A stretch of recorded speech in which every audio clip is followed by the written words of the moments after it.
So yesterday, I had like no announcements practically, but today it seems like there's quite a few. I guess maybe because it's halfway through the week.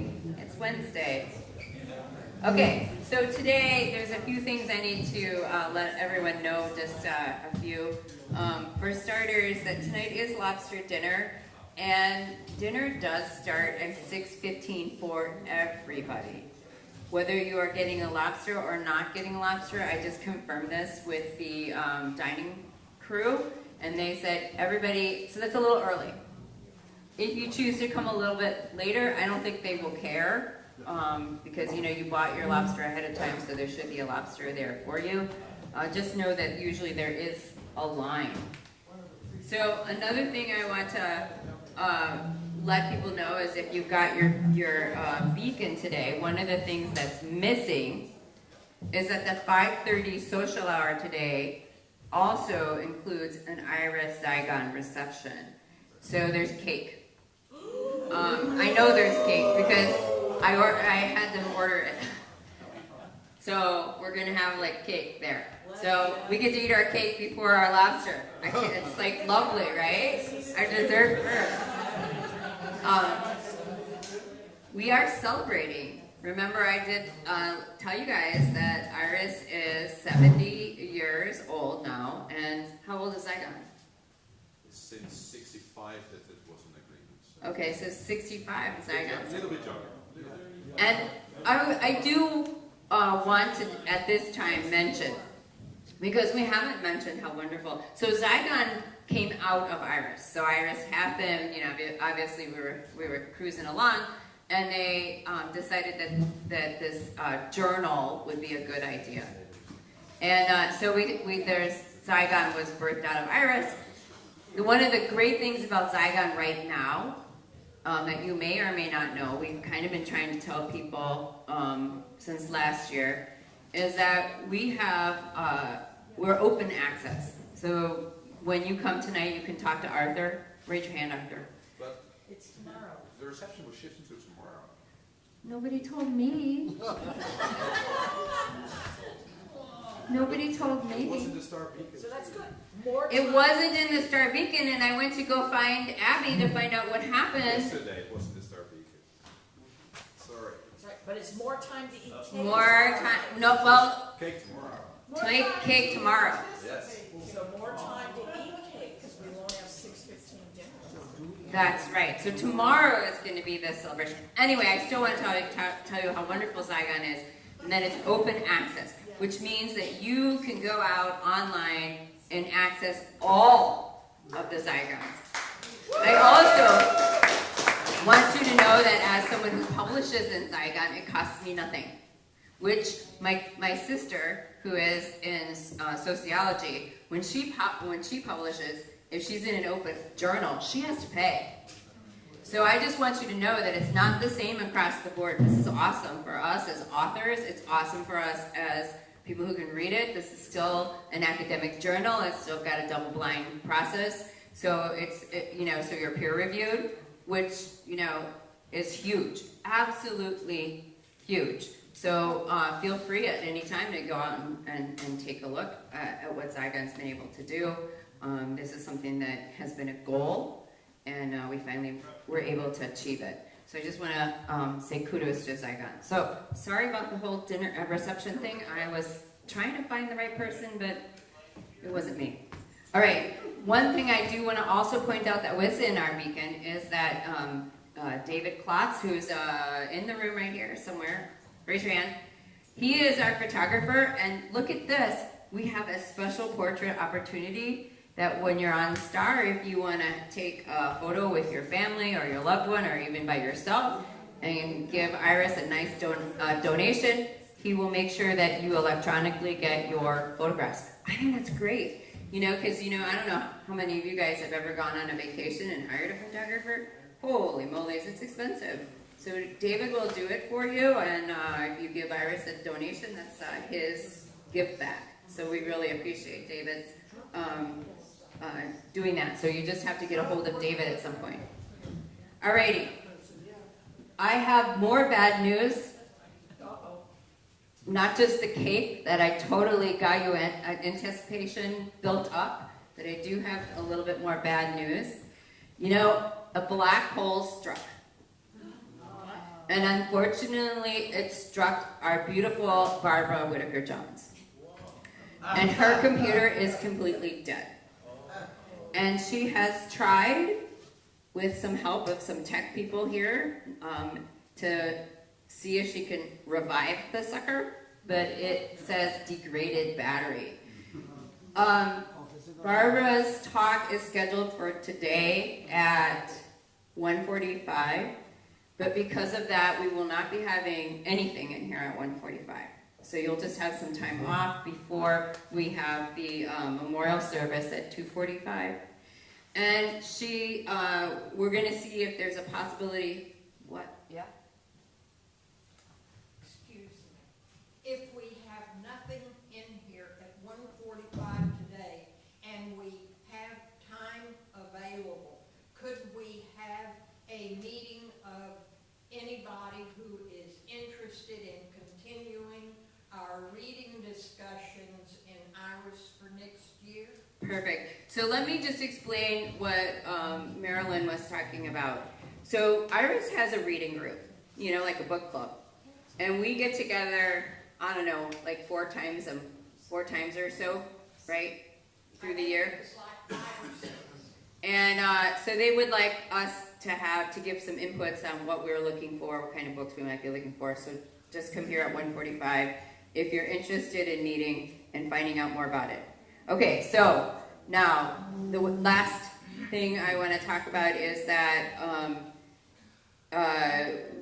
we do have the memorial service. It will be at the chapel. It starts at 2:45, and we do ask that or suggest people come up there, especially those of us who know the people. So Phil Hefner, John Teskey, Herb Fried, and Jean Trexel, and there's maybe some others who have died this year to honor them.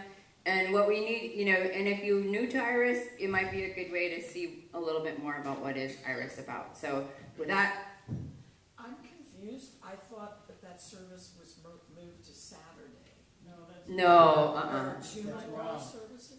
It's my talk. No. Saturday, 'cause they were at the same time. It's Linda's fault. Linda's talk got moved to Saturday. Oh. So the memorial service is still today at 2:45 in the chapel. All right?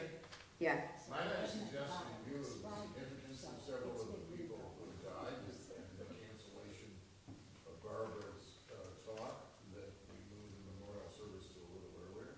Well, if we're going to have a meeting in here, then we're going to have a meeting in here. I think it gives people an opportunity just to have a break. And then we don't have to be rushed to get to the chapel. So let's just keep the chapel service at 2:45. If you guys run into, like, it takes a little longer if you guys want to go up there 15 minutes early. So it winds up being at 2:30. That would be fine too. I don't know, Edmund, are you in here? Yes, Is 2:30 okay to start? okay with me, yeah. Okay, so we can just go ahead and start at 2:30, but know that you might have some floating people come in late because not everyone's probably in this room. The fifth person is Mel Gray. Mel Gray, thank you. If anybody knows of anybody else that's died in the last 2 years, because we're sweeping 2 people, we've already passed their year, and we're just pulling them in. So if you've got anybody else that's died in the last 2 years, let me know. All right, thank you. At that was a lot of announcements. Here you go, Ted. I'd just like to underscore what a triumph it is for Zygon having a distinguished history, but now open access. And I got some of the details from Saul Katz about how all this has happened, and this is where the future is. So, at any rate, read your Zygon. Well, Monday and Tuesday, we asked our research scientists to give us the basics on cosmology, and I think if you felt the way I felt, just knowing or learning about what's going on in this wondrous universe of ours, there's a certain inspiring valence to all of that. Today, we're going to start making a turn towards interpreting what's going on in the sciences, in terms of the scientific knowledge about this world. And we've got Andrew Davis, who's going to introduce the notion of the anthropocosmic nature that you and I share. I think you're going to like what Andrew is doing. Andrew is the director of the Center for Process Studies at Claremont University. And Claremont has been known for more than half a century for its maintenance and extension of the School of Process Philosophy and Process Theology, which began in its present form about 100 years ago with a Harvard philosopher named Alfred North Whitehead. So that's the framework. Now, this is not strange to IRAS. And Ian Barber has been here, and Saul tells me that one of the final presentations that he made before he passed away, I think maybe 10 years ago or so, was here with IRAS, and Dr. Barber belongs to that Whiteheadian tradition. And in the foreground, Andrew's going to be advancing his thesis about the anthropocosmic nature that you and I share. I want to take a couple minutes to talk about the background. The background he's going to be assuming will address the question, why does IRAS exist? Institute for Religion in an Age of Science. What is it? Which is a weird one. Oh, all right. Institute on Religion in an Age of Science. Where does that come from? I think it comes from the very heart and essence of Western civilization. What is it that is the foundation of Western European and North American and Australian culture? Is it colonialism? No. Is it the Protestant Reformation? No. Is it the French Revolution? No. Here's what I think is the foundation of the civilization to which you and I belong. It's one sentence uttered by a French philosopher named René Descartes in the 17th century when he asked the following question: how can I, as a thinking subject, know in my mind that the picture I have of objective reality out there is accurate? And if I can know that in my mind I picture objective reality correctly, I got truth. Now that's a question. It doesn't matter what the answer is. It's what it presupposes. It presupposes that there is a wide gulf between your and my subjectivity in there and the objective world out there that we're not a part of. He drew not just a line, he dug a gulf as big as the Grand Canyon between the inner world of the human subject and the objective world out there, and our institutions over the centuries have been developed because of this divide. Think of the university. The university is fundamentally divided into two colleges. In one college, it's the world of objectivity. That's where we put the natural sciences. over there on that side of the Grand Canyon. Naturwissenschaft in the German university. On the other side, we put the humanities, the Geisteswissenschaft. Don't forget the social sciences. The social sciences are wannabe scientists.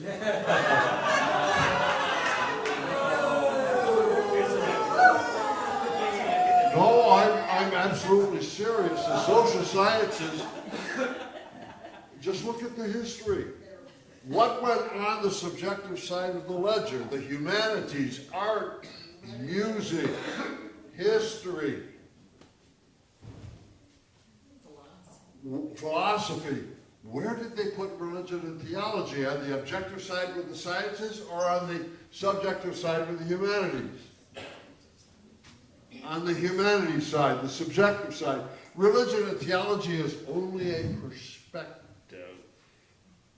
Object of truth belongs in that other college over there. The social sciences, okay? The social sciences are new, and all through the 19th century, the natural sciences got a lot of funding, and the humanities got very little. So Sigmund Freud thought, oh, we're scientific. And so all through the 20th century, the social sciences have wanted to get over on that objective side of the line. And I'm not kidding. Go ahead, Linda. I just defend the social sciences. Defend them. I'm not attacking them. I'm just telling them where they belong in Western civilization. The hard sciences have always thought the social sciences. I'm sorry, what? The hard sciences have always thought the social sciences are a bit wishy-washy. They have. Because human behavior is more complex, and I think it's a good thing we can't totally predict human behavior. It's a good thing that we can't. Totally predict human behavior. Ted, Well, I'm with you. this is Andrew's talk. Huh?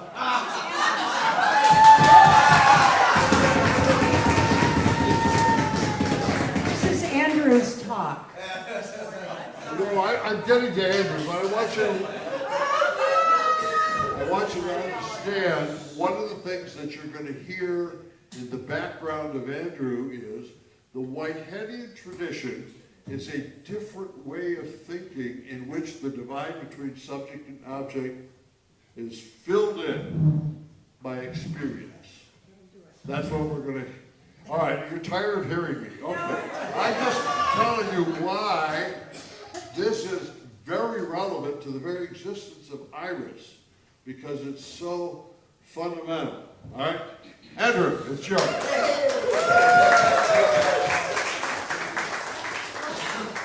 All right, thank you, Ted. Hell of an introduction there. Well, thanks everybody. One thing I know about you all is that you would not be on this island, you wouldn't be at a conference like this unless you were adventurous. So we're going to get a little adventurous today, and that was an adventurous intro. So that's great. This is a rather involved title. We're going to be unfolding some of the meanings as we go on. So what I'd like to do first is lay out an introductory claim. Think of it as an introductory framework that I want to keep, hopefully in the back of your minds as we proceed. Okay, and here's the claim. The claim is that metaphysics is extraterrestrial in at least two important senses. Okay, the first sense concerns the theoretical nature of metaphysics as a transplanetary inquiry into the most general principles of reality. And I think of those as the abiding and indefatigable features, principles, concepts that apply in any and all possible worlds, regardless of the particular galactic neighborhood of which they're a part. Now, that's a rather tall order, but it belongs to the our terrestrial tradition of philosophy to argue ad nauseum as to what these fundamental principles are. But that they are has been a long-standing presupposition of our tradition. Okay, the second sense in which metaphysics is terrestrial concerns the terrestrial practice of metaphysics by, again, our rather unique species on the Orion arm of the Milky Way galaxy. Okay, after all, if there is even one living perspective elsewhere in the universe, and there's likely many, then we are extraterrestrials doing extraterrestrial metaphysics this morning. So this presentation is going to be an expression of extraterrestrial metaphysics in both senses, in both theory and practice. I'd like to try to have that in the back of your mind as we continue. Moreover, it's going to be a particular expression of a particular species of extraterrestrial metaphysics, namely process extraterrestrial metaphysics. Now, Ted gave a nice overview. How many, just by show of hands, process philosophy, process theology, process metaphysics, is this familiar to some? Okay. As Ted mentioned, it not only surrounds the mathematical physicist and philosopher Alfred North Whitehead's work, we have to add to this the paleontologist priest Teilhard de Chardin, the logician and philosophical theologian Charles Hartshorne as well. And I'm glad you mentioned the connection to IRAS. Ian Barber, who's been on Island, who I think published maybe the first issue, his entire philosophical foundation was these three gentlemen in a deep sense. And of course, the antecedent conditions which allowed these men to emerge. People like Philip Clayton, Charles Birch, Langdon Gilkey, a number of others who've been involved with IRAS and Zygon have operated out of process philosophical frameworks. What they haven't done, and what nobody's really done recently, is investigated the resources of process thinking with respect to other worlds and extraterrestrial life. So there's been a neglect of the resources of process philosophy. If you look at a variety of texts that have come out in recent years that are arguing about this topic philosophically and theologically, there's very scant attention to the resources provided by process thinking. For two reasons, I think that is unfortunate. Process thinking implicitly has always been open to all manner of cosmological life. They've offered a cosmology. Explicitly, they haven't been silent. Neither Whitehead, Teilhard, or Charles Hartshorne, many of the process theologians that they influenced have not been silent. They've made explicit comments. So part of what my interest has been recently is to make up for this neglect. I've done it in two recent texts. Metaphysics of Exolife is a constructive philosophical critique of my friend Stephen J. Dick's work, particularly his naturalistic cosmotheology. More importantly, however, is a much larger tome, which is a product of a conference in 2022, which explored these topics in light of some of the resources that process philosophy allows them. Actually, Ted was at that conference, which was great. So we're going to talk about process extraterrestrial metaphysics, and I want to look at 5 layers. I've given you a handout on your table too, if you want a snapshot of the direction of where we're headed. So we're going to first talk about the first layer, humanity and the cosmos, our relationships to the cosmos. We're then going to turn to thinking about life and its depths. Okay, then to mind and its depths, then to value and its depths. And then we're going to try to contextualize everything by looking at some of the contours or relevant contours of a process cosmotheology. Yes. Okay, sound good? Yeah. All right. Excellent. All ears. All right. So let's talk about humanity and cosmos first. And what I'm saying is the most important starting point of any process extraterrestrial metaphysics. Okay, and it also, I think, extends from a claim. Here's the claim. That human existence and experience is an exemplification rather than an exception to everything that is going on in the universe, to its nature, to its character, or an expression of this. Now, one way I like to put this is that despite the reality of our Copernican cosmological decentering, they realize it is, our metaphysical recentering is required if we're going to have any place to start thinking about the ultimate principles which govern this universe and its evolution. Now, process thinkers follow Whitehead, who actively countered what he called the bifurcation or the abstraction of the human element from nature. It did so in producing a mechanistic, materialistic universe, which he describes at base level as senseless, valueless, and purposeless. And despite, of course, heroic attempts, this metaphysical description, we have argued, is wholly incapable, okay, not only of rationalizing how it is that creatures of ourself could have evolved, but also how it is that our evolution should be possible at all. A question of possibility. So, to invert these vices of abstraction, we might say, is to reawaken or reaffirm our complete weddedness to cosmic evolution in the form of revelation. And all I mean in using that language is to say that we're a fact within nature, and therefore our existence and experience is revelatory as to deeper metaphysical depths that apply in multitudinous ways beyond us, as Whitehead says here, from nebula to stars to planets, from inorganic matter to life, from life to reason and moral responsibility. There's not just physical continuity in these various thresholds of evolution, but metaphysical continuity.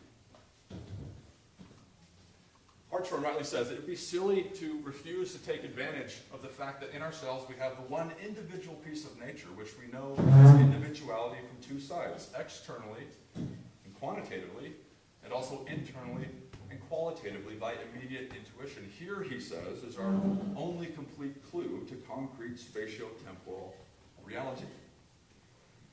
Some of you might be getting nervous. Isn't all this just anthropocentrism? No, I would claim, okay? It doesn't aim at all to repeat a naive kind of anthropocentrism that we're all anxious to avoid. I certainly am. Okay, so consider Teilhard. Man, he says, humankind, is not the center of the universe as we once thought in our simplicity, but something much more wonderful. Humankind represents individually and socially the most synthesized state under which the stuff of the universe is available to us. So this claim, I would submit, is not a claim about the universe being anthropocentric. It's rather a claim about the human phenomenon being anthropocosmic. And I like that language, which I think is behind Teilhard's statements. The human monad, he says, is like every monad, essentially cosmic. But of course, he's not alone. Nikolai Berdayev, one of my favorite Russian scholars, the knowledge of man rests upon the supposition that man is cosmic in his nature. Or Raimundo Panikkar, the great comparative Spanish theologian, the human community is cosmic, since the human being is an integral and even constitutive part of the cosmos itself. I think all these statements are wonderfully summed up in Harvard Confucian scholar Tu Wei Ming. In this view, he says, human beings are not merely creatures, but co-creators of the cosmic process, and he adds, we must take responsibility for this anthropocosmic interplay. I love that expression, this anthropocosmic interplay. So at the heart of process extraterrestrial metaphysics, I would submit, is a recovery of this responsibility to see ourselves as an anthropocosmic expression of this universe and in no way a deviation from it. I'd add to that that in order for metaphysics to be properly extraterrestrial, there must be metaphysical continuity between ourselves and the wider stretches of the cosmos we inhabit. I think this is significant as well because we are lured by nihilism to think that we are somehow cosmologically aimless. And I think that this essential anthropocosmic recovery engenders not only this longing we have to be at home in this universe, but actually our belonging to it. But I don't think that's far insignificant at all. So Whitehead tells us the faith in the order of nature which has made possible the growth of science is a particular example of a deeper faith. It springs from direct inspection of the nature of things as disclosed in our immediate experience. To experience this faith is to know that in being ourselves we are more than ourselves. To know that our experience, dim and fragmentary as it is, yet sounds the utmost depths of reality. Whitehead's very poetic. I like that about him. So I would submit that extraterrestrial metaphysics is based in a metaphysical faith that we express the very depths of reality, and it's going to find its purpose in the tentative identification of those depths and their imaginative extension beyond Earth. Again, a tall order. Now, before we go to think about what some of these ultimate metaphysical depths or principles might be, let me add just an important proviso here. So, I'm not at all interested in dogmatism or certainty. Extraterrestrial metaphysics doesn't deal in that domain, and it's not at all obvious immediately or clear what these utmost depths of reality might be. Okay? Certainly not in terms of a metaphysical primacy. Whitehead, metaphysical categories are not dogmatic statements of the obvious. They're tentative formulations of the ultimate generalities of nature. There's a humility hidden in there. So to say that these principles are tentative is to presuppose their revisability, okay, in dialogue with the incoming data from terrestrial scientific disciplines. Moreover, in striving to be consistent with these disciplines, it also has to be adequate to human experience, the various dimensions and levels of human experience.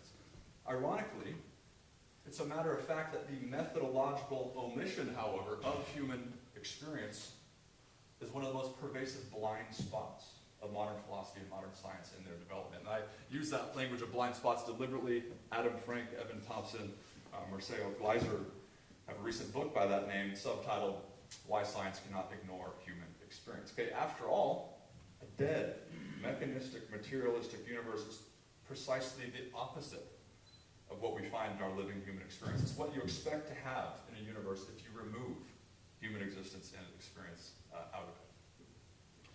So with that proviso, let's now turn to think a little bit about what some of these ultimate depths might be. Again, tentative, imaginative, let's think together. Life first and its depths. Now I claim that one of the obvious proclamations of your anthropocosmic experience is that you're living and not dead. I hope that doesn't surprise anybody this morning. Thus, life, its very concept, its very possibility, emerges as a candidate as to one of these utmost depths that we are speaking of. So naturally, you're going to be skeptical about this claim, rightly so, but I think it's important to see that in the historical arc of transitioning cosmologies, the skepticism might be in the minority. So as Robert Rosen and Hans Jonas in their great work have documented, a vital shift took place, we could say, from the priority of life to the priority of death in this march from ancient to modern cosmological conception. So consider Rosen speaking from his book, Life Itself. Ironically, the idea that life requires explanation is a relatively new one. To the ancients, life simply was. It was a given, a first principle, in terms of which other things had to be explained. And yet life vanished as an explanatory principle with the rise of mechanics. The mechanics of Descartes, the mechanics of Newton. Life vanished in the form of its inversion, or say its negation, so that death became the dominant theme and life became the problem. Hans Jonas, modern thought in this way is placed in exactly the opposite theoretical situation of the ancients. Death is the natural thing, life the problem. Our thinking, he says, is under the ontology of death, a universe alien to life and indifferent to its material laws. The problem, of course, is that if the universe is truly alien to life, one would not expect to find much alien life within it. If the ontology of death is the final truth of the matter, one would not expect to find even one instance of life, nor arguably even its possibility. And yet, what we find in ourselves is the possibility of life actualized, at least on this planet. So let's think about the possibility of life, because I think things follow from this. The possibility of life belongs to the universe. And if it does, it seems that the actuality of life must be realized somewhere, otherwise we might actually question whether it's really possible at all. Moreover, we might further claim that the possibility of life would not belong to the universe unless the universe was in the business of bringing life into being at least once. Now, we know that this has occurred on our planet, but I would submit that there's nothing in the nature of possibility that restricts such realization to only one occurrence. Moreover, I'd even say that this fact, the fact of the possibility of life, is already one philosophical perspective or context from which to speak of what Stephen J. Dick has called the biological universe. So Steve says, for example, this new worldview of a universe full of life, produced by cosmic evolution, I call the biological universe. The central assumptions are that planetary systems are common, that life originates where conditions are favorable. So as Christian de Duve long argued, life can be a cosmic imperative, such that we should expect it to be realized again and again and again where conditions are favorable, where conditions allow. And yet, arguably, I think extraterrestrial metaphysics pushes deeper, right? So beneath, say, any real conditions on any particular planetary habitat that make a particular mode of life possible, deeper than that is the pure possibility of life itself, which belongs inexorably to the nature of the universe. I think if we think about that, it's far from insignificant. It helps invert this ontology of death altogether. We might even agree with the Cretan poet Nikos Kazantzakis, saying life startles us at first. It seems somewhat beyond the law, somewhat contrary to nature, somewhat like a transitory counteraction to the dark eternal foundations of death. But deeper down, we feel that life is itself, without beginning, an indestructible force of the universe. We're going to come back to that idea a little bit later. So it's from this admittedly high perspective that we can begin to start speaking to what process thinkers have called the organic universe, the organismic universe. It's noteworthy that both Whitehead and Teilhard rejected clear divides between living and non-living entities. Whitehead saying there's no absolute gap between them. Teilhard that all differences become tenuous at these fundamental levels. We can no more fix an absolute zero in time, as was once supposed. So for both thinkers, it can be said that prior to the emergence of what we recognize as highly living organisms, there are still more fundamental organisms. Okay? They exhibit the evolution of a certain kind, an activity, as Jennifer has emphasized, a dynamic response, purposeful internal relations to their environment. An experience, I think, seems to demonstrate that entities can be living and non-living, but non-living doesn't mean dead. Okay, so non-life, or what Teilhard calls here pre-life, we might say is the limit case of life, but it's quite wrong, I would think, to insist that it is lifeless. So this is an important point, I think, that is a part of process thinking. Teilhard, again, in a coherent perspective of the world, life inevitably assumes a pre-life for as far back as the eye can see. But again, pre-life is not lifeless. And others, too, in the process tradition. So Lewis Ford, who Ted's been in early dialogue with, the decisive difference between living and non-living matter is the difference between novel and habitual response. This may well be a matter of degree, such that what we designate as living may simply be those instances where novelty dominates over habit. Similarly, Charles Peirce, what we call dead matter is not completely dead. It's merely mind-bound. Okay, we're going to get there. Mind-bound with habits. It still retains the element of diversification, and in that diversification there is life. Or, we might agree with Josiah Rice, we ought not then to speak of dead nature. We have a right only to speak of uncommunicative nature. And Whitehead, the root principles of life are in some lowly form exemplified in all types of physical existence. So what we see here, I would submit, is a blurring of the lines of physics and cosmology. We see different gestures towards a kind of living ontology. So what I would submit is that for process extraterrestrial metaphysics, life signifies an ultimate metaphysical principle, ultimate concept that is always embodied in a living and active ontologies, wherein the fundamental base of reality is verb-like rather than noun-like. There's a sense of livingness to it. It's not life as we know it, certainly, but it's certainly not death. Okay, so the fundamental organisms of Whitehead's ontology are living events. Okay, they embody life in the form of their becoming into being. They're not beings that become, they become into being. They have responsive and relational nature. Their environment is related to them, and they are related to their environment. That's that organic theme. And Teilhard, too, speaks not of a world that is, but of a world that's being born. And what is birthing about but giving birth to something, giving birth to life? He says life is not an epiphenomenon of the material universe, but the central phenomenon of evolution. And I think for both men, if we take this seriously, it changes how we understand what evolution is about. We might argue that where life in a primitive processual form belongs to the universe as such, at its most fundamental level, then there is no meaning to evolution beyond the higher achievement, higher complexification, and higher intensification of life. So what are the implications beyond Earth, okay? These men thought about that. Teilhard, at an average of at least one human race, or what he calls an extraterrestrial mankind, per galaxy, that makes a total of millions of human races dotted all over the heavens. Again, not humanity as we know humanity, a kind of psychically reflected life. His estimates are probably a bit conservative. Whitehead might be more on the point. The forms of life which might be lived on other stars millions of light years away and a million hence could be infinite and admit every possibility the imagination could conceive. Okay, Hartshorne, too, speaks of the present richly variegated universe with its probability of many inhabited planets, and he adds, I believe that they exist. So, I would submit that these convictions are home to a process extraterrestrial metaphysics where life does not evolve from lifelessness and where living activity belongs to the ontological depths of a universe that produces life. So we've talked about our relationship to the cosmos. We've said a little bit about life. Let's now turn to thinking a little bit about mind. Mind and its depths. So I think for process extraterrestrial metaphysics, there's no good reason to think that, as with life, that mind is some foreign invader into the cosmos, nor that mind is somehow cosmologically lonely.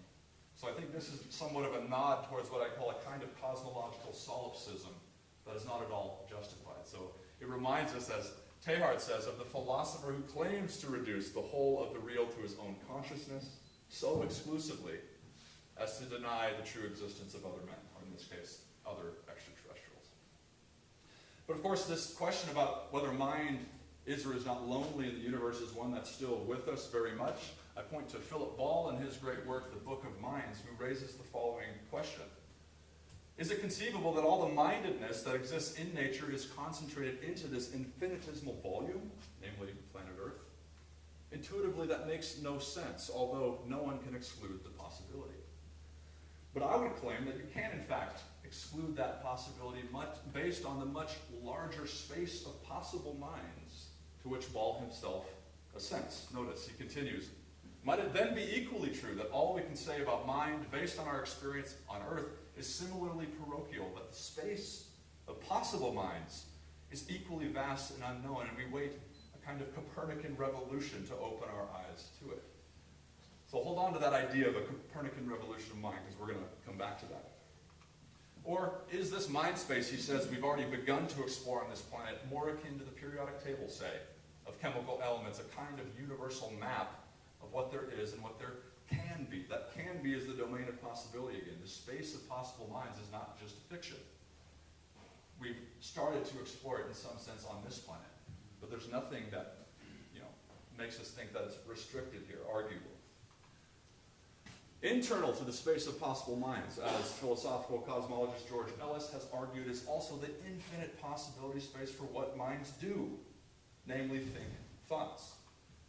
And this is a recent piece by Ellis. The possibility space for thoughts was itself there at the start of the universe before life began. It'll be there in the far future when all life has died out. You can't think a thought unless it's possible to think it. And this possibility space embodies that far from trivial fact. I think it is far from trivial because, again, where there's possibility of mind, there can be actuality of mind in principle. Okay, we can again say, as with life, that the possibility of mind would not belong, arguably, to the universe unless the universe was in the business of bringing mind into being. And not just mind, but conscious thinking mind at least once. And yet again, I'd claim that we have a bewildering spectrum of minds that we are discovering ever more deeply on this planet, but there's nothing in the space of possible mind that requires cosmological solipsism. Now, it's one thing to say mind is ontologically possible. We know that. It's obvious since we're here and we have minds. It's another thing, philosophically, scientifically, to account for how it is that mind emerges and evolves into higher complexity and how consciousness dawns. It's known as not the soft problem, but the hard problem of consciousness. Anybody familiar with that a little bit? And here I think we should appeal to James, himself a great process thinker who encourages science and philosophy to insist upon the continuity of nature with respect to this question of consciousness, okay? He says this demand for continuity has over large tracts of science proved itself to possess true prophetic power. We ought therefore ourselves sincerely to try every possible mode of conceiving the dawn of consciousness so that it may not appear equivalent to the interruption into the universe of a new nature non-existent till then. Now James is combating, again, a reductive, materialistic picture of the world, which is precisely the kind of metaphysics that requires this interruption which he doesn't like.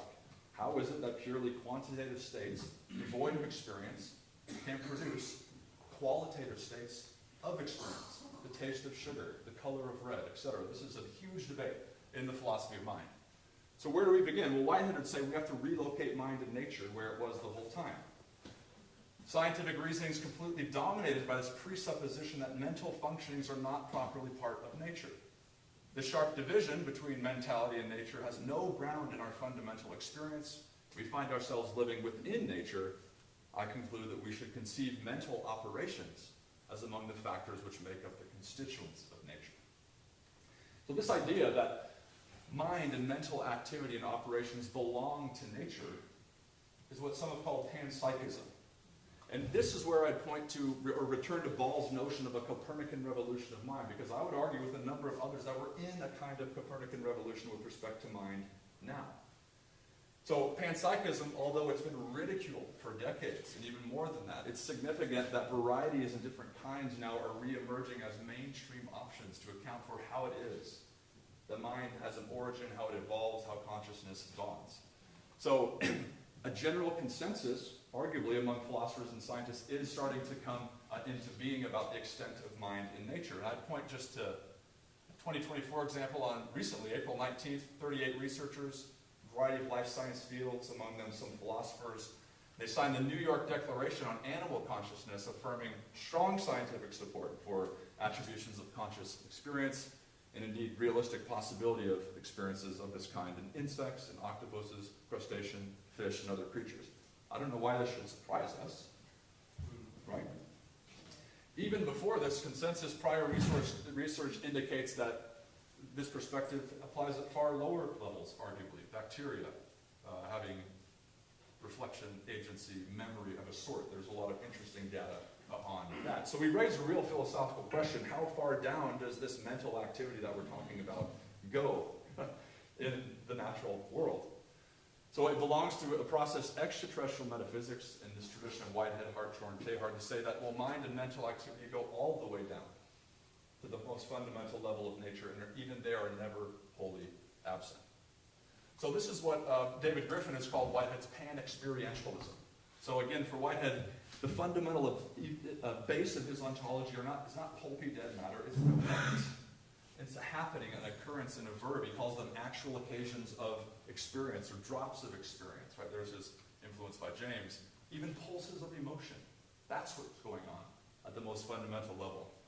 He has a dipolar structure. Again, this is some of the metaphysics we don't need to totally get into, but each event for Whitehead emerges by inheriting the objective data of the past and anticipating a range of possibilities that are available for it. And it chooses, as it were, among those things. It's an occurrence where something is achieved. The activity is based on that.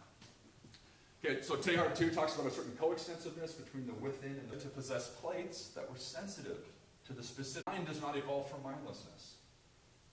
And mental activity belongs to the ontological depths of a universe that produces mind. But what we're suggesting here is there's a certain kind of, well, ontological relation between life and mind that rise together in the evolutionary process. So some thinkers have suggested then we don't speak of panpsychism or pan-experientialism, but of biopsychism, Evan Thompson and others. They don't quite extend it all the way down like I might suggest, but you kind of get the idea.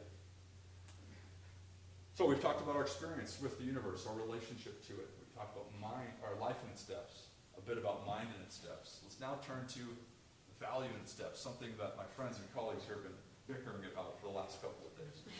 You know who.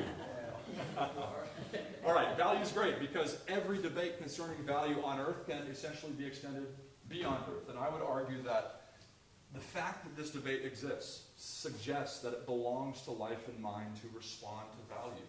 It's possibility, nature, character, it's different forms, whether ethical, aesthetic, rational, moral, or what have you. So I think it's essential for extraterrestrial metaphysics to consider value because we experience value as anthropocosmic expressions of this universe, okay? Somewhat unwilling to let go of that. Now, Ted has reminded us, and various others, that we're in a stage where there's a lot of proposals being offered with respect to value. Astropolicy, astroethics, cosmocentric ethics, a larger project that I'm working on called exoaxiology, which will be forthcoming hopefully the next year. And internal to these various proposals are different calls for the transplanetary exploration of value. It goes back a little way. So Holmes Wollstone, who many of you will be familiar with, writing in the newly emerging era of Hubble at the time. Now is the time for value explorations in space, for a philosophy of the solar system, or the solar environment, to complement that of the biospheric environment. Now recently, Brian Henning, himself a process theologian and philosopher, draws on Whitehead to re-energize Henning's call in the concept of James Webb, or the context of James Webb. Okay, it's urgent, he says, that we develop an extraterrestrial ethic. We take our ethics and our metaphysics with us as we move into and beyond the solar system. But again, he's not alone. Another process thinker, Donald Crosby, we live in a universe not only of astonishing facts, but also contagious and often spectacular values. Now, who cannot see some of those images yesterday and sort of feel that? I love that element of feeling. Thomas Nagel, who in some sense Crosby's working with, he says, who knows what imaginable forms of life and their associated value exist elsewhere in the universe, unrelated by a certain common descent. So there's possibilities of value, qualitative possibilities of achievement that could be in the nature of things. We don't put them there. We're realizations of them in some way. As Ian McGilchrist states, okay, it's not we who originate the possibility of truth or goodness or the beauty of the cosmos. Rather, he sees value as intrinsic to the universe. And again, one of the reasons for life could be its response to value. That might be a good reason for life, a kind of axiological reason. So when we look at Whitehead's thinking, Whitehead actively counters this divorcing of fact and value that was a part of the metaphysics of his time, but is still a part of our time, this divorcing of fact and value. Again, where mechanistic, materialistic, the substratum of the universe is a kind of senseless, valueless, purposeless realm, out of which somehow senses and values and purposes emerge. Okay, he says we should never elaborate in explanatory metaphysics unless we abolish this notion of vacuous, valueless existence. Okay, the element of value, he says, of being valuable, having value, being an end in itself, right? That's an intrinsic value. Or being something for its own sake should not be omitted from any account of the event as the most concrete actual something. So he uses value as a word for the intrinsic reality of an event. Remember, for Whitehead, the event is the lowest level of reality. It's the base of his ontology. And so it's from this perspective that he conceives the cosmological rise of the world process as a value process. It presupposes not only standards of value that are in the nature of things, but also possibilities of achievable value. And so one way to talk about this sort of mending is that value is inherent in the making of fact, and fact is an achievement of value. So just as life and mind, therefore, we can say go all the way down in nature for process extraterrestrial metaphysics, value too goes all the way down in nature. So Victor Lowe has called this a pan-valuism. Nathaniel Barrett calls it a pan-axiological view of nature. Now, it belongs to the process tradition in Whitehead and Hartshorne in particular to affirm aesthetic value as the widest and most inclusive form of value that's going to be applicable to the universe. So, for example, Hartshorne insists that the most general principles of harmony and intensity are more ultimate than the laws of physics and are the reason for there being natural laws. Provocative statement. Harmony and intensity are aesthetic concepts that are deeper than the laws of physics precisely because they're what these laws presuppose: harmony, order, intensity. And here he's really building upon Whitehead, who insists that the actual world is the outcome of the aesthetic order. So it's not the case that you have a world that's based on any random order. No world emerges. There's a more fundamental order without which you wouldn't have a world, and Whitehead says all order is aesthetic order. The universe is based upon aesthetic order. What about morality? Well, both men insist essentially that the moral order is merely certain aspects of the aesthetic order, okay, realized in human life. Now, it's not, I would submit, a subordination of morality to aesthetics or of goodness to beauty. After all, they're stages of the universe, say the formations of electrons and protons, where moral value doesn't have any place, but aesthetic value certainly does. It's harmonious, it's intense. There's an order there and an activity that is aesthetically intense in nature. So the idea is that morality is upon an arc of evolutionary achievement, the far side of which is a kind of aesthetic experience, right? After all, the harmony, say, of a human life is both an aesthetic and a moral kind of concept. So we might say differently that the high-grade kind of ethical and moral concerns that we have dawning in our conscious experience are certain awakened expressions of this more primordial domain of a kind of aesthetic experience, which again, for Whitehead at least, is never wholly absent from the natural world. Okay, and again, we've awoken to these things on our planet, and we should expect them to be realized in perhaps ways unimaginable elsewhere. So David Griffin, for example, on other planets with the conditions of life to emerge and to evolve for many billions of years, we should expect there to be some with creatures, no matter how different in physical constitution and appearance, would share some of our capacities, such as those for mathematics, music, and morality, or more generally, truth, beauty, and goodness. Great claim. Now, in the context of current philosophy of astrobiology, philosophy of cosmology, we hear often talk of the anthropic cosmological principle. And this can be misleading, as many have emphasized, because it suggests, naively perhaps, right, that the constants of the universe are such as to produce human life and human intelligence. I think that would be an anthropocentric claim that we all want to distance ourselves from. So instead, I think for process extraterrestrial metaphysics, we point to what John Hott has called the aesthetic cosmological principle. And so this is a principle insisting upon a kind of universal tendency towards the creation of value and beauty, of which human subjective life and emergence is only one example of billions and billions of others. So Hott is emphasizing this, saying this aim towards aesthetic intensity is the central theme of the cosmic story, and subjectivity is the most intense concentration of the cosmic aim toward great statement. And really what he's doing is rephrasing one of Whitehead's most fundamental refrains, namely the teleology, scary word, of the universe is directed towards the production of beauty. But there's no necessary teleology here, right? It's not absolutely directed. We can get into that later. There's creativity, there's chance, etc. What does teleology mean? An end, goal-directedness, right? Purpose, telos, Greek. So again, we're pushing towards a kind of value-full ontology here. We might say with life in mind that value too signifies a kind of ultimate principle that's always embodied in a living, in a mindful ontology. Okay, and again, there's a certain association we can draw between life and between mind and between value.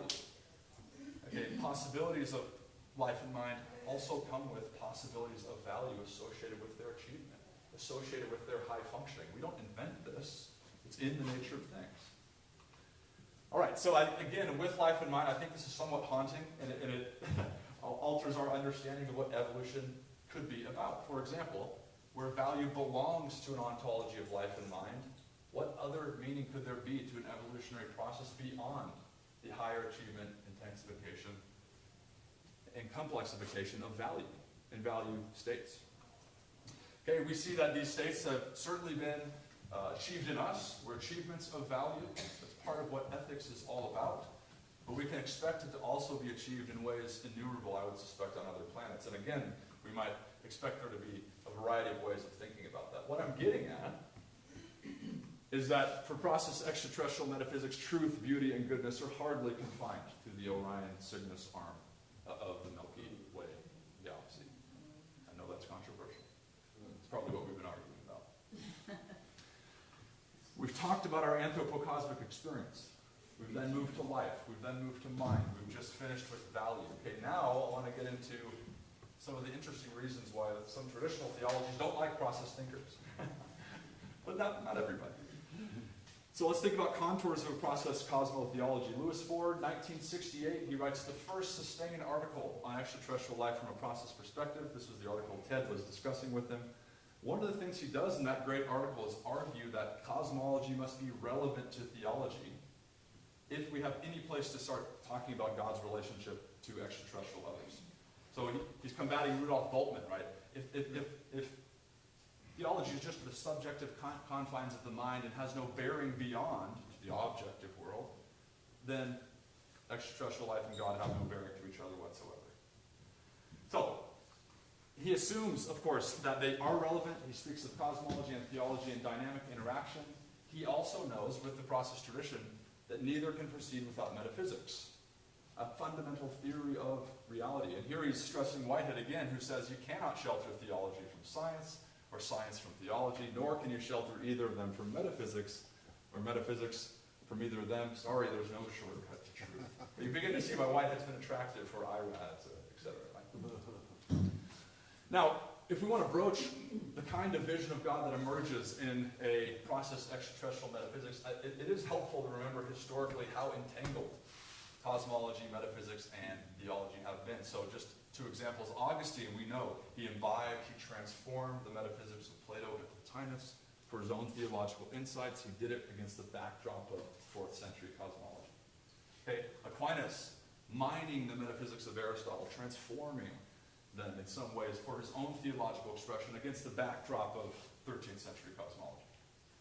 Okay, this trend continues today. Okay, we see a variety of Aristotelian, Platonic, Thomistic, at least in my work, Whiteheadian metaphysical framings that are continuing this entanglement, right? We see astrotheology, exotheology, cosmotheology. These are all book titles that are drawing from different philosophical frameworks that are exploring the relation of God to a vast and unfolding cosmology, okay, one that was unknown to the ancients. And so our cosmological conception, as we've seen, has certainly changed. Okay? On a grand scale, our cosmology discloses a process of overpowering change. We can no longer conceive of existence under the metaphor of a permanent depth of ocean, with its surface faintly troubled by transient waves. There's an urge in things which carries the world far beyond its ancient conditions. But again, poetic. But Teilhard, but how does this influence our understanding of God? We've moved far beyond our ancient understanding of the universe. Does a concomitant change need to happen with respect to our theological understanding.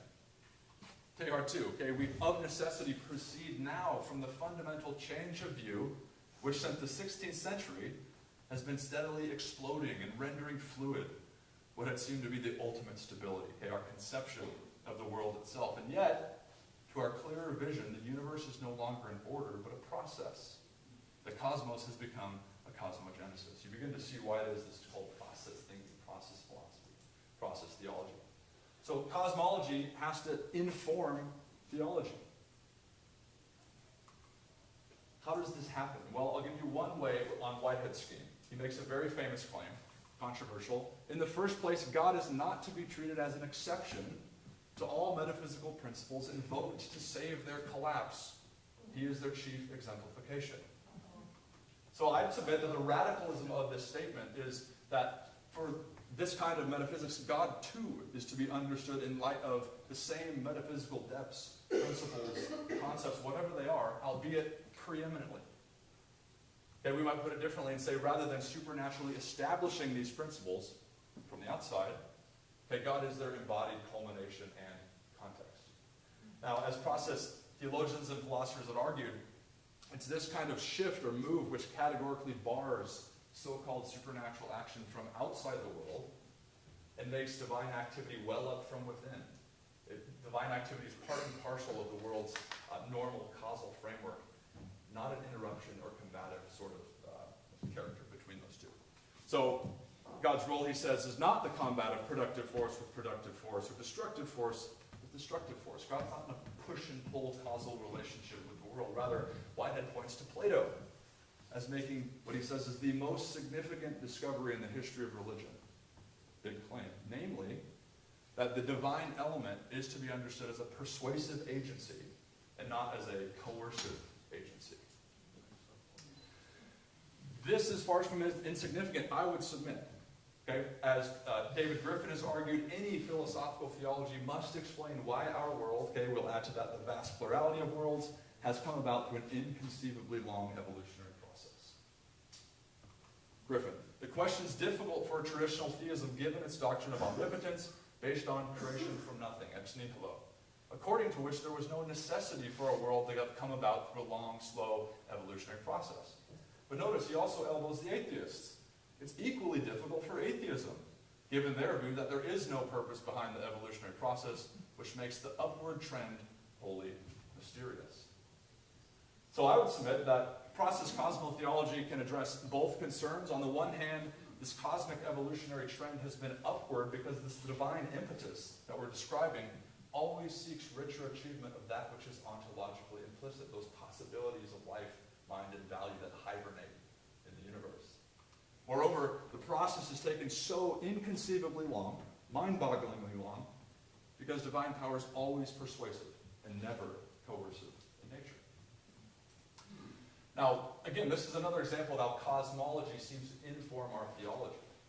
Okay, and both Whitehead, Teilhard, and others have been rather explicit about this. Notice Teilhard's controversial statements. The organic vastness of the universe obliges us to rethink the notion of divine omnisufficiency and the idea of omnipotence.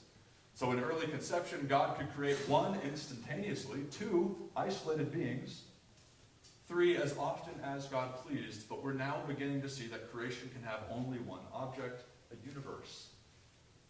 And that creation observed ab intra, that is from within, can only be affected by an evolutionary process. And notice he adds this recognition that God cannot create except via evolution provides a radical solution to the problem of evil, which he says is a direct effect of evolution. Whitehead, it was a mistake to conceive God as creating the world from the outside at one go, an all-foreseeing creator who could have made the world as we find it, foreseeing everything and yet putting into it all sorts of imperfections. He says there's a general tendency in the universe to work towards worthwhile things. There's that value again. And moments come when we can work with it and it can work through us. But that tendency in the universe to produce worthwhile things is by no means omnipotent.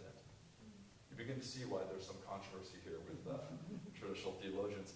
To summarize both of these statements, the title of Hartshorne's last book, Omnipotence is a Theological Mistake. Okay. Now, what else can we say about God's description as function as we move towards conclusion in the last couple slides here? Let's summarize for now. Okay, so what we've suggested is that for process extraterrestrial metaphysics, life, mind, and value are among the ultimate metaphysical depths, categories, principles, and that these domains are always embodied in a fluid anthropocosmic ontology, okay, best conceived as living, as mindful, as valuable. But of course, riddles, fundamental riddles, emerge for process extraterrestrial metaphysics. They emerge for any extraterrestrial metaphysics. Okay, metaphysical riddles. For example, what is it that finally renders a universe of this nature and character possible at all? Okay, what accounts or say justifies its metaphysical stability? Why doesn't chaos just reign? And where do standards of value, these haunting possibilities of value, actually come from? Okay, these are metaphysical questions, metaphysical riddles. But there's also, I think, existential riddles. There's questions of meaning, which we began to think about last night. Okay, what is it that finally accounts, or what finally comes, we'll say, of the values achieved throughout cosmic evolution? Okay, do they pass into nothingness, dissolving as if they never were? Okay, we were beginning to think about this last night. So, process extraterrestrial cosmotheology, or process cosmotheology, situates these riddles in a portrait of God conceived as the chief exemplification of life, the all-inclusive mind, and the everlasting preservation of values. So let me comment on each of these just briefly. So God is the chief exemplification of life. Now, John Cobb and the geneticist Charles Birch argued early on, I think early 70s, that the Whiteheadian idea of God is appropriately called life, not only because the immanence of God in the world is the life-giving principle, but also because this life-giving principle is itself alive, they state. So for them, again, this follows inexorably because they say a lifeless principle could not ground or explain the urge to aliveness that permeates the universe. Okay, but God as life is not interested in just creating human beings, certainly for them, but dolphins as well as humans, they add, we cannot guess the forms that may have achieved on other worlds. So there's nothing free-floating in process extraterrestrial metaphysics. All ultimate principles, concepts, domains, whatever they are not somewhere in a void. They require embodiment. With respect to life, God is conceived as the chief exemplification and embodiment of life, which essentially gives life to each occasion. God is behind that birth process, what Teilhard is referring to it. And again, remember Kazantzakis' statement. Hey, deeper down, we feel that life is itself without beginning an indestructible force in the universe. So at least for the Cretan poet, this ultimately coincides with a kind of theological affirmation. Much more can be said. Okay.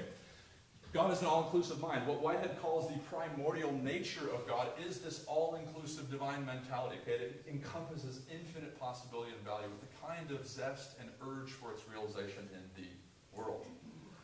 And we should just say that a cosmos that we inhabit, a creative evolutionary cosmos, presupposes the indispensability of possibility. There's no way to get around the concept of the possible in a universe such as this. The possibilities create metaphysical riddles, and process thinkers have often pointed to this. Tom Hosinski only recently passed, Roman Catholic process theologian, possibility is not self-explanatory. Where do possibilities come from? Do we have to say, as we do say for energy, that possibilities just are? Must we say, or must we just assume them without being able to explain where they come from and how they function? There's a tremendous amount of literature that's addressing this problem. In summary, for process cosmotheology, God is conceived as the all-inclusive mind, without which there is no possibility whatsoever. And the equation between mind and possibility is a natural one. We entertain the possible by virtue of our finite minds. But we know there's possibilities that transcend us, namely our own. Those possibilities are not grounded in our minds. Are they grounded in another mind? This could be a theological solution to this kind of riddle. Meaning, though, excuse me, yes. So it's out of this timeless kind of depth. This is the unchanging depth of God, which is the ground of the possible. But Whitehead and process thinkers imagine God offering God's self to the world in every moment in a mode of achievable possibility. What about meaning? So this everlasting preservation of value. So what Whitehead calls the consequent nature of God is the all-receptive nature of God, which receives what has been achieved in every single moment of the cosmic process. So this is God as the preservation of the past, and indeed the very ground of truth. Okay? The past and truth themselves metaphysical problems. How we account for what distinguishes what was from what might have been. This is a metaphysical question. All of science is based upon it. Okay? Whitehead, the truth itself, he says, is nothing else than how the composite natures of the organic actualities of the world obtain adequate representation in the divine nature. The important point, such representations compose the consequent nature of God, which evolves in its relationship with the evolving world. So Whitehead pictures divine evolution in terms of divine growth, divine becoming. That's based in Whitehead's God's intimate relationship with the world and everything it produces. It's God's temporality. Right? God grows. Again, kind of anathema for traditional Greek prioritizations of immutability, etc. So you can see here that this is not a deistic perspective of God somewhere out there. This is what is arguably a panentheistic understanding, deeply participatory. God gives to the world in the mode of achievable possibilities of value. The world gives those values back to God as achieved. Right? And this is this intimate relationality. So for process cosmotheology then, and we're drawing to a close, the plurality of worlds don't perish into nothingness. Okay? They perish into the life of God, where they're imprinted, where they're remembered in a form of a kind of ideal memory. Now, before I go to the last slide, I want to emphasize one other point that I think is really important for process cosmotheology. It's important for the whole theological tradition, namely this conviction that God is good. So I would submit that this claim is essential to any extraterrestrial metaphysics, and especially to a cosmotheology that's keen on justifying the plurality of worlds in extraterrestrial life. So if you've read up on some theology, part of what it means to be good in a divine sense is to be necessarily self-diffusive. You give of yourself endlessly towards the production of worthwhile ends. And I would submit that in the context of a process extraterrestrial metaphysics, this affirmation of divine goodness unites two facts of our anthropocosmic experience. Okay, one, creatio continua. Fancy term, continuous creation. It's this activity that we've been talking about. And second, sheer cosmological plenitude. Okay? So I would submit that what we have in and through us are these facts of continuous creation, of multiplicity, of plenitude. And in a final kind of analysis, process extraterrestrial metaphysics is a metaphysics of multiplicity and plenitude, based in the self-diffusion of divine beatitude. That's a lot, all of this, isn't it? Let me conclude. Last slide. Okay, so what I've done in the beginning is I've said that I've exercised a process extraterrestrial metaphysics in both theory and practice. Remember these two senses, okay? And it's been one expression. Okay? There's other expressions. Process is one framework to express an extraterrestrial metaphysics. And I should emphasize, of course, that other process philosophers and theologians, Barber, Cobb, Griffin, etc., are going to emphasize different elements than I have. Okay? Something else to emphasize. Process metaphysics is one of a variety of metaphysical traditions that are home to terrestrial philosophy on this planet. Finally, well, not finally, because I forgot this, but I want to the philosophers in the room, to people listening, if they are, I want to extend an invitation to all terrestrial metaphysicians to become more deliberately extraterrestrial in both theory and in practice. Okay? Last claim. I would submit that although metaphysical traditions are unique to Earth, they're probably themselves examples of billions of others that may be unfolding around other thinking stars, around other sentient nebulae. But of course, I need not encourage or invite them to be extraterrestrial. Thank you very much, everybody.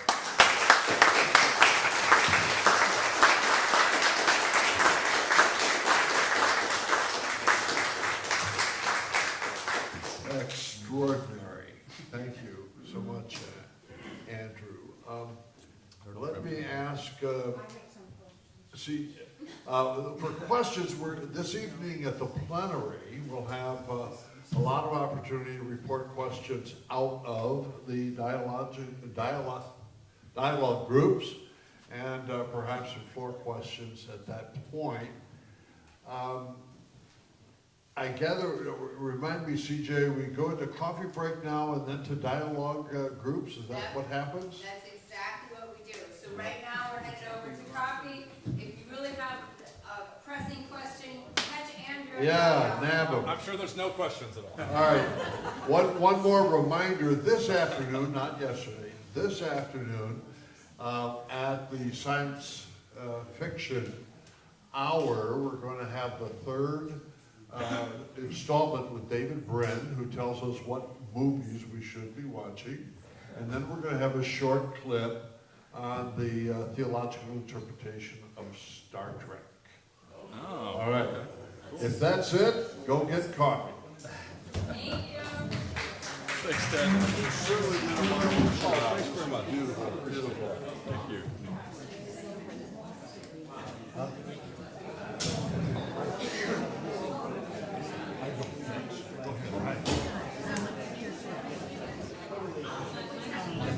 You didn't want us to get diverted into. Yeah. Well, thank you very much. Yeah. Oh, right. Yeah. No, I think I got that. Okay, good. Yeah. There we go. Yeah, well, good.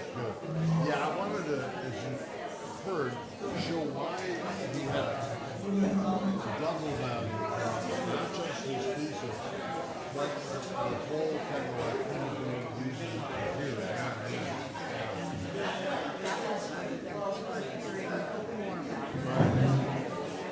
Yeah. To get sidetracked on this. You're right. I'm kind of regretting. Okay, good.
Yes, I know, yeah. The other thing is you should never have a power classified as because if people are reading wills, and if you don't read it the same as they, at the same time, it's a waste, because that time is lost.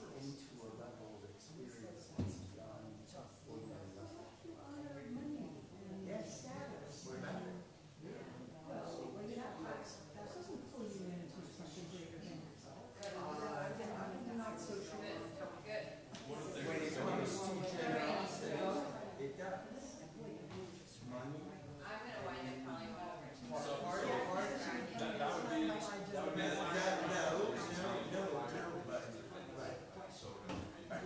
The honoring isn't of money, but the honoring part is generosity. It's a subset of that. And they haven't learned. I think that's Oh, certainly, yeah, and I really encourage everybody to read up on the Road. He's definitely a process thinker, but an extraordinary. If he were old like that, I could forgive him. Research is really But transformative. he's young. He's on the edge of the world in the Isle of Skye, northwestern coast of Scotland. But he's all over the internet, you can find videos. Yeah. My turn. Yes. I just want to say, number one, thank you. Number two, you have a new group. Three, well, before one, take 3 or 4 or 5 references that you're talking about here, write them down, and just a little quick blurb on why you should do this. I don't know, That's I why, don't see and the that. last thing I want to say, I would, not now, but I'd love to get some time with you. We're only doing a week here. But soon the way Because will in my scientific background, I somehow came up with, I was trained, sections too. not to support God, I was trained to think of metaphysics as something When her got. wrong or impure. But maybe you can help me understand the origins of that, so I can unwind it inside me and then go forward in bias. That would be good for me. I have the same problem with God too. The word God, I was trained somehow in the last 30 years to get away from it. I kept substituting, that was when you substitute the word like that, and was God. You can. You know, so when I, Divine is another metaphor. what's that? The divine is Like, another. the divine doesn't mean anything to me, I don't know what you're on.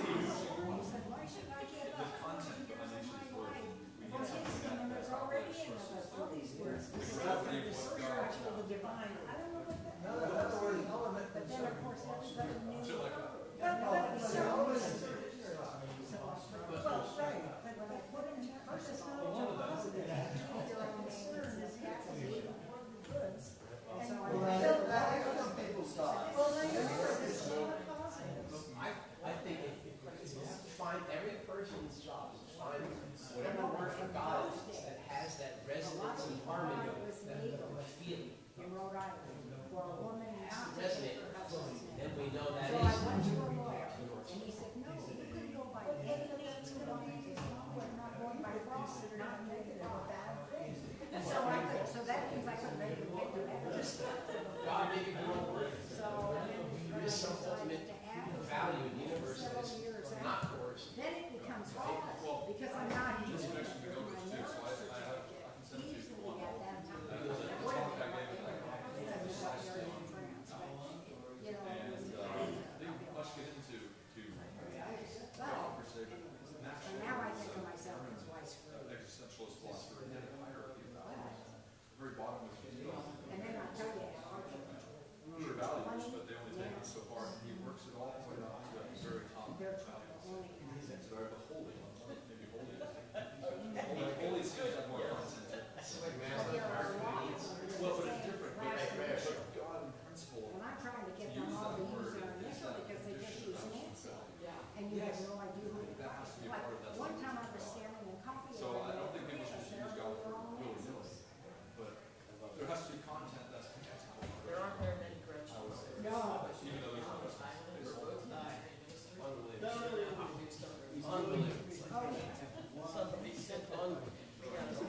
just don't like.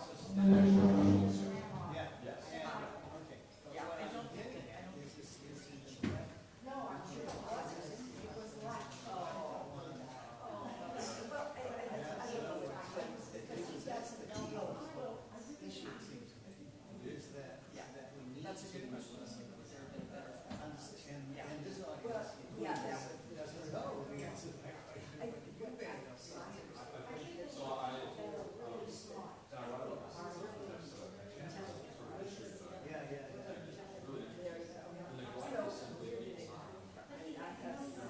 No, I think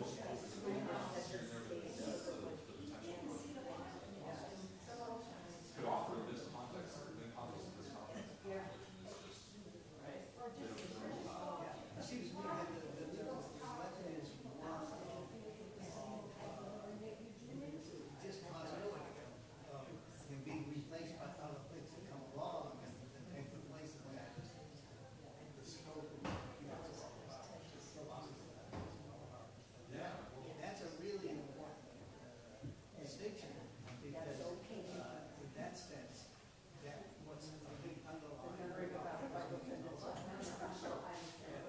And you need to emphasize that. yeah, well, that's what I was trying to capture, providing you more, Yeah, I do, but I know who's here, I'm just telling you what I think is very helpful to everybody here, that we can get at that issue and clarify that, then to a wide open horizon here.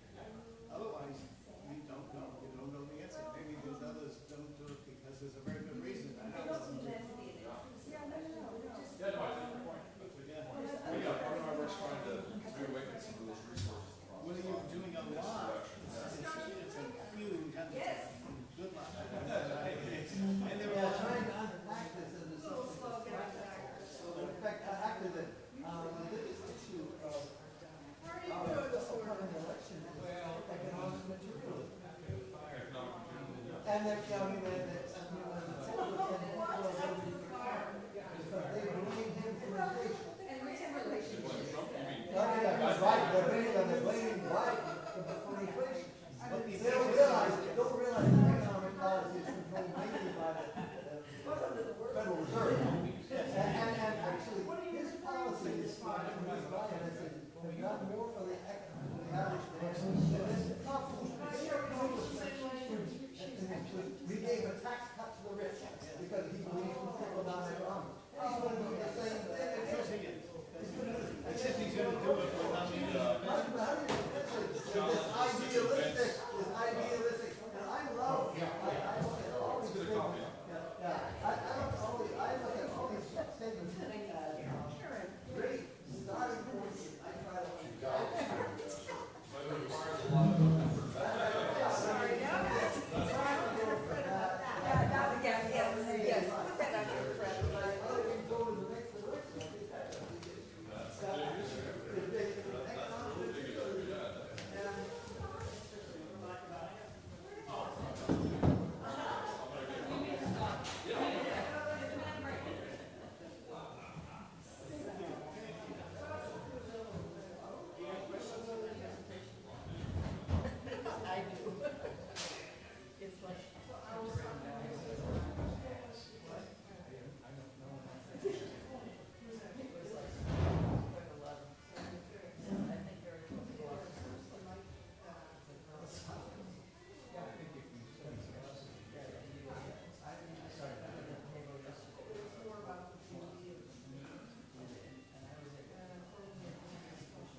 Well, did you understand all that? Separation of mind and. It seems familiar to me. Was it familiar? Yes. But to understand it within the concept of process theology, which I know very little about. I know a few core things about it, I don't know very much. And then how do we pose a question there is relevant to him? Yes, yeah, because I think that's our task, is how to extract. Yeah. Do you want to come and sit with us today? He loves his group. You love your What? group. I've been put towels there. Okay, I need a towel. The front desk. Yeah, okay. Thank you, dear.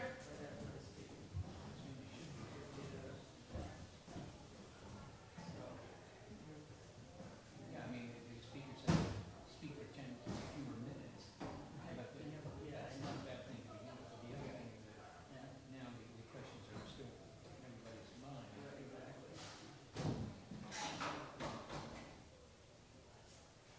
But it's quite involved, it's quite involved. The whole thought process is quite involved. Yeah, there's a lot there. And do you know much about process theology?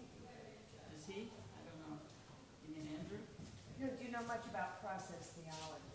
Well, I mean, I know Claremont is a big place for all that. Well, I know, but you know I know, about I the mean, theology, you actually know Well, the. a little bit, but I mean, I like the idea of process, but, you know, the other question is focus on death versus life. To me, we're both in person, not either or. So it's like, they're both there, and they're both part of the process, it seems. So, But if you take a Marjorie, sheep how long and have you interest and Rodney in death, been, it creates destruction and death of the old order, but that's so that the new can come in. He says it was 1980. Yeah, well, that's kind of nature's. Oh, he says that? Yeah. I don't remember. Oh, you love it, I love it, that's good. Seems like a nice guy. He remembers these details better than I do. Well, I kind of talked with him Yeah. before I knew. Yeah. He seems like a really nice man. But Well, the situation was this. We met sometime after 1982. Before our child was born in 1985, we were married. thank goodness, you got under the water, that's We good. had to get married out here because my parents couldn't leave. Oh, couldn't leave where? Here, Oh, so you They got were here married all the out. time? out on the rocks outside of chapel. Oh, I see, oh, fun. So did you have, who was in attendance and how did that work? Behind marriage is different.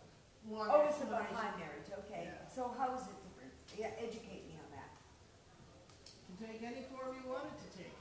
okay? So what did yours take? My two children from my former marriage were kind of like flower girls. They were like 3 and 5. And the only people, because I didn't realize the date that I had chosen was during one of the most populous conferences on the island. And so we all had to come out and spend the night because there isn't enough time during a day trip to do it all. Oh, okay. It was complicated, but, you know, historically it was the first, as far as I know, the only behind marriage to take place on the island. Yeah, lovely. So, but, behind marriage, requires the consent not only of the two individuals involved, so no arranged marriages. Uh-huh, Big change for the Muslim world. yeah. Okay, big yeah, change. Consent of all living parents. Oh, Because the object is to bring all of these people into relationship. it's a lovely idea, but what happens when one parent doesn't like the spouse, so you, Patience, patience, okay. patience, okay. communication, So you have understanding. to wait to get married till everyone's on board. If you want to follow Baha'i guidance. Okay. I don't, Many marriages. well, Baha'i is all about a real transformation in human society. I'll leave it at that. Which is And good, this is, which and is this good is as just, long as it's on board with it, you know. well, do you like the way things are going? Are you willing to consider a change? Well, I And am, what right? are you willing to consider changing? Yeah, yeah. Okay, it's totally voluntary. Mhm. Even children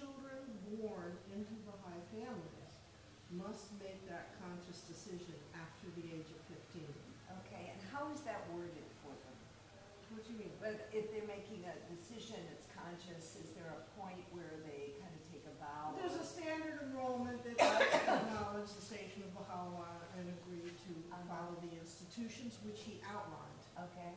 Okay, and that's what Baha'i Faith has been all about in the first 150, 180, whatever many years it is to try to understand the guidance and how do we implement it coming from all of our diverse cultural and religious backgrounds. So, Yeah.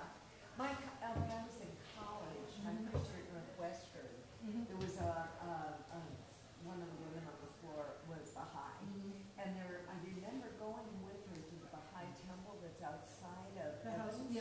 yeah. Is that the Outside main- of Chicago. Yeah, out of Yeah, Chicago, yeah. Evanston, Chicago. Yeah, we consider it like a mother temple. Yeah, a sample. Uh-huh. Okay, the initial plan was for there to be a house of worship on each continent. Some of them are no longer standing. The main Baha'i centers in Israel, isn't it? That's where the World Center is, yeah. For instance, the one in Uganda, Idi Amin took it and turned it into a health center. Oh, gee. No. The one in, What about the one in Iran? That was the one that left, right? 'Cause I- there was no house of worship in Iran. There was or wasn't? No. Oh. The closest one was in the Caucasus. It was damaged by an earthquake, and eventually the Soviet Union was very patient. We weren't able to repair it, and eventually it was torn down. So now, the House of Worship in Wilmette is the oldest standing. Oh, it is, okay, okay. I sort of, it's been a long time ago, Yeah. I'm an old tomato, let me say. But You're a ripe tomato. I'm a ripe tomato.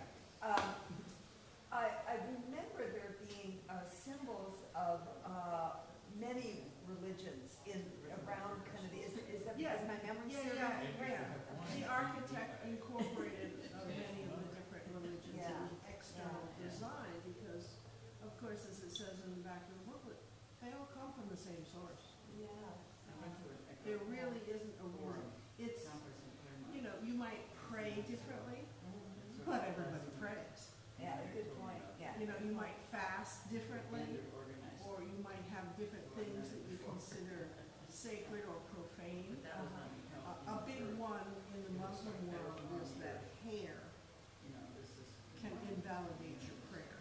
husband. I'm not so sure I know that much about it. We but should have show about Yeah. that. I've never heard No, that. in fact, I think he was talking about it over breakfast. I was only half listening. Yeah, He was yeah. deep in conversation about demon possession and stuff like that. Who was talking about that?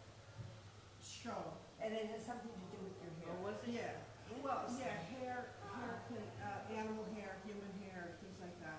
You know, and when you think about, There's a Muslim guy here. yeah, very nice guy. But he's like, what, is he talking about demon possession in Islam? There's gonna be a dialogue between Christian and Islam. Yeah, and they were talking about demon possession and Christian possession and all those things. I was not up for that this morning. Give me my coffee. Yeah. That's another thing everybody shares, either coffee or tea, right? Yes. So,